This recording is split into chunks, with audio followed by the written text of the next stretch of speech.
Hello ಸ್ನೇಹಿತರೆ, ನಮಸ್ಕಾರ. ನಿಮ್ಮೆಲ್ಲರಿಗೂ ಕೆಲವು ಗಿಡಗಳು ಮೇಲಕ್ಕೆ ಹಬ್ಬುವಂತಹ ಸ್ವಭಾವದ್ದಾಗಿರುತ್ತೆ.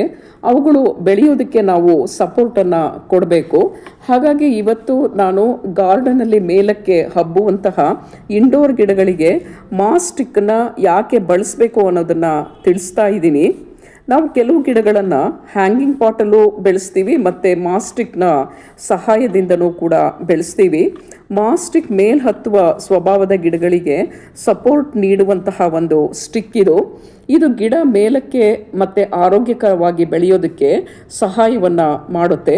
ಇವತ್ತು ನಾನು ಮಾಸ್ಟಿಕ್ನಲ್ಲಿ ಬೆಳೆಸಬಹುದಾದಂತಹ ಕೆಲವು ಗಿಡಗಳನ್ನು ತೋರಿಸ್ತಾ ಇದ್ದೀನಿ. ಹಾಗೆಯೇ ಮಾಸ್ಟಿಕ್ನ ಹೇಗೆ ಹಾಕಬೇಕು ಅನ್ನೋದನ್ನು ಕೂಡ ತೋರಿಸ್ತೀನಿ. ಸೊ ನನ್ನ ಚಾನಲ್ಗೆ ನಿಮ್ಮೆಲ್ಲರನ್ನೂ ಕೂಡ ಸ್ವಾಗತಿಸ್ತೀನಿ. ಈ ವಿಡಿಯೋನ ನೀವು ಸ್ಕಿಪ್ ಮಾಡದೆ ಪೂರ್ತಿಯಾಗಿ ನೋಡಿ, ಒಳ್ಳೆ ಇನ್ಫಾರ್ಮೇಷನ್ ಇದೆ. ಈ ಮಾಸ್ಟಿಕ್ ಹಾಕಿ ಬೆಳೆಸುವಂತಹ ಗಿಡಗಳು ತುಂಬ ಇದೆ. ಮನಿ ಪ್ಲಾಂಟ್ ಆಗಲಿ, ಸಿಂಗೋನಿಯಂ, ಮಾನ್ಸ್ಟ್ರಾ, ಫಿಲೋಡೆಂಡ್ರಾನ್, ಇವುಗಳಿಗೆಲ್ಲ ಮಾಸ್ಟಿಕ್ಕನ್ನು ಹಾಕಿಬಿಟ್ರೆ ಗಿಡಗಳು ತುಂಬ ಚೆನ್ನಾಗಿ ಬೆಳೀತವೆ. ಈ ಮಾಸ್ಟಿಕ್ ಯೂಶಲಿ ನರ್ಸರಿಗಳಲ್ಲಿ ಕೊಂಡ್ಕೊಳ್ತೀವಿ ಅಥವಾ ಕೆಲವು ಸಲ ಆನ್ಲೈನಲ್ಲಿ ಬೇಕಾದರೂ ನಾವು ಪರ್ಚೇಸ್ ಮಾಡಬಹುದು. ಅವುಗಳನ್ನು ಮಾಸ್ನಿಂದ ಮಾಡಿರ್ತಾರೆ. ಅವುಗಳು ಸ್ವಲ್ಪ ಕಾಸ್ಟ್ಲಿ ಇರುತ್ತೆ. ಅದನ್ನು ಈಸಿಯಾಗಿ ಮನೆಯಲ್ಲಿ ಸಿಗುವಂತಹ ಕೆಲವು ವಸ್ತುಗಳನ್ನು ಬಳಸ್ಕೊಂಡು ನಾವೇ ಅದನ್ನು ಮಾಡ್ಕೊಳ್ಬಹುದು. ನಾನು ತೆಂಗಿನ ನಾರು, ಹಗ್ಗ ಮತ್ತು ಕೋಲನ್ನು ಬಳಸಿ ತಯಾರು ಮಾಡಿಕೊಂಡು ಅದನ್ನು ಪೋಥೋಸ್, ಮಾನ್ಸ್ಟ್ರಾ, ಸಿಂಗೋನಿಯಂ, ಇಂಗ್ಲೀಷ್ ಐವಿ ಗಿಡ ಇವುಗಳನ್ನು ಬೆಳೆಸ್ತಾ ಇದ್ದೀನಿ. ತುಂಬ ಈಸಿಯಾಗಿ ತಯಾರಿಸ್ಬಹುದು ಈ ತೆಂಗಿನ ನಾರಿನ ಸ್ಟಿಕ್ಕನ್ನು. ಈ ಸ್ಟಿಕ್ ಹಾಕೋದ್ರಿಂದ ಗಿಡಗಳು ತುಂಬ ಚೆನ್ನಾಗಿ ಬೆಳೀತವೆ.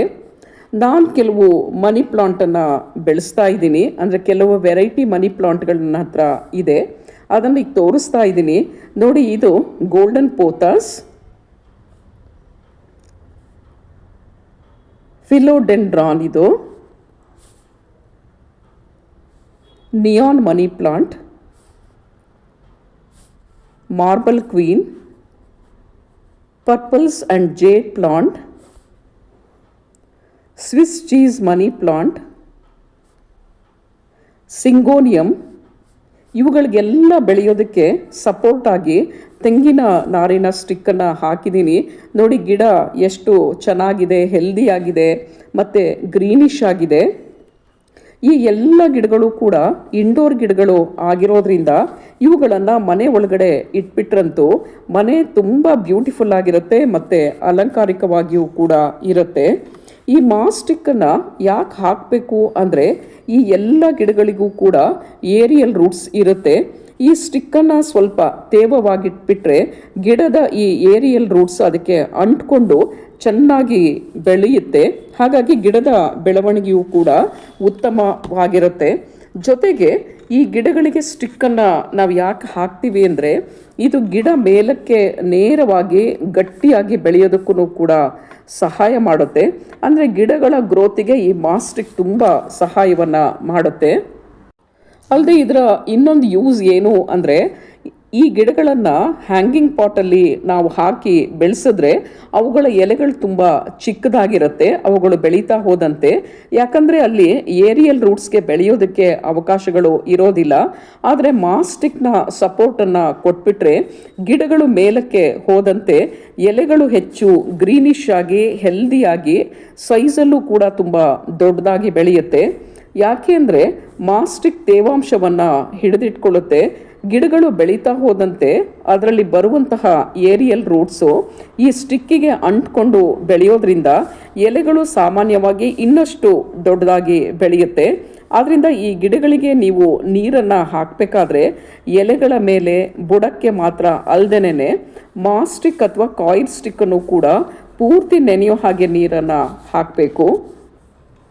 ಮಾಸ್ಟಿಕ್ನಲ್ಲಿ ತೇವಾಂಶ ಇರೋದ್ರಿಂದ ಫ್ರೀಕ್ವೆಂಟ್ ಆಗಿ ಗಿಡಕ್ಕೆ ನೀರನ್ನು ಹಾಕುವಂತಹ ಅವಶ್ಯಕತೆ ಇರೋದಿಲ್ಲ.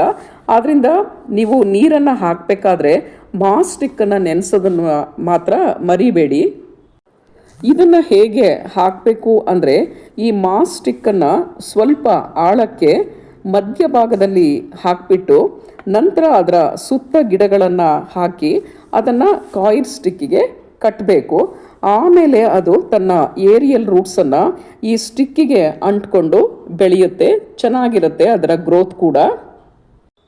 ಸ್ನೇಹಿತರೆ, ಮಾಸ್ ಸ್ಟಿಕ್ಕನ್ನು ಯಾವ್ಯಾವ ಗಿಡಗಳಿಗೆ ಹಾಕಬೇಕು ಮತ್ತು ಅದರ ಯೂಸಸ್ ಏನು ಅಂತ ನೀವು ಕೂಡ ನೋಡಿದ್ರಿ. ನೀವು ಕೂಡ ಮಾಸ್ ಸ್ಟಿಕ್ನ ಮನೆಯಲ್ಲೇ ತಯಾರಿಸ್ಬಿಟ್ಟು ಗಿಡಗಳಿಗೆ ಸಪೋರ್ಟ್ ಆಗಿ ಕೊಡಿ. ಈ ವಿಡಿಯೋ ನಿಮಗೆ ಇಷ್ಟ ಆದರೆ ಲೈಕ್ ಮಾಡಿ ಮತ್ತು ಸಬ್ಸ್ಕ್ರೈಬ್ ಮಾಡಿ ನನ್ನ ಚಾನಲನ್ನು. Thank you. Happy gardening.